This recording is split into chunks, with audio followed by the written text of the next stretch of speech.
In this example, we have a smooth snooker ball of mass 2 kilos. It's moving along one side of a snooker table at 10 meters per second, and someone has left a cue, this cue on the table, and we're given this angle. Now it might make more sense that angle A will be in there too. If we make the cue the x-axis, our angles will go through like this. We will have the angle in here, and we call this the cue. So the velocity of the cue ball, it's coming in this direction and it's bouncing up somewhere like this. So it's coming in from here and it's going to bounce up somewhere like that. So it's going down in this direction, which is positive I, negative j. So the velocity of this vector is going to be the speed 10 by the cos of A. Cos is in the I direction here, it's adjacent to A, and sine opposite J in the J direction. 10 cos I minus 10 cos A times I minus 10 sine A times J, and we're given tan is 3 over 4. Tan A, 3, opposite over adjacent, don't mix them up. Sine A, opposite, 3 over 5, and cos A, adjacent, 4 over 5. So my vector becomes 4 over 5 times 10, 8i, minus 3 over 5 times j, 6j. We're also told the coefficient of restitution between the ball and the cue is 1/2, and we know there's only movement in the j direction in these questions, so this is going to change. So this is before. So what's happening afterwards? Well, if we take after, that's what we want, over before, it's going to be equal to minus e from previously. You can leave out the minus signs if you want, but we're going to get 2x is equal to 6.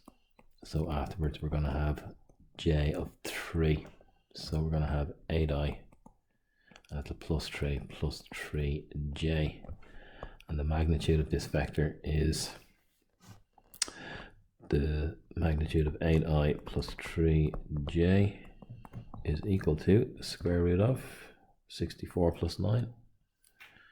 The square root of 64 plus 9, root 73. On the first one, the magnitude of 8i minus 6j is the square root of 8 squared plus 6 squared, which is going to give an even 10. So we want the speed of the ball after impact. That's our root 73 after meters per second. The loss in kinetic energy, so the change in 1/2 mu squared. So what have we got here? Before we have 1/2 times the mass, which is 2, times u squared. That's 10 to be squared here. We've got 10, the speed, 10 to be squared. 2 and the halves cancel, so we have 100 here. 100 joules, and over here afterwards 1/2 by 2 by root 73 to be squared is 73.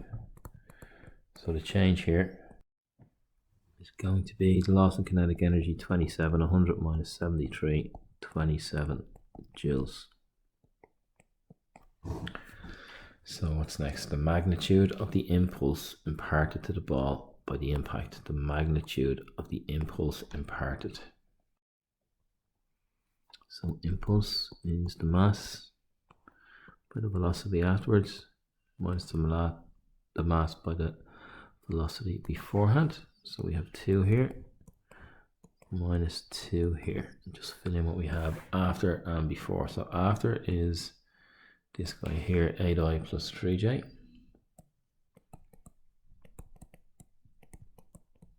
And before was your 8i minus 6j. And just multiplying this out, the 16 i's are going to cancel. So we have 6j. And we have plus 12j. Whereas for the magnitude of the impulse, so we have 18j, so the magnitude, that's the impulse, so the magnitude is going to be 18 joules in Newton seconds.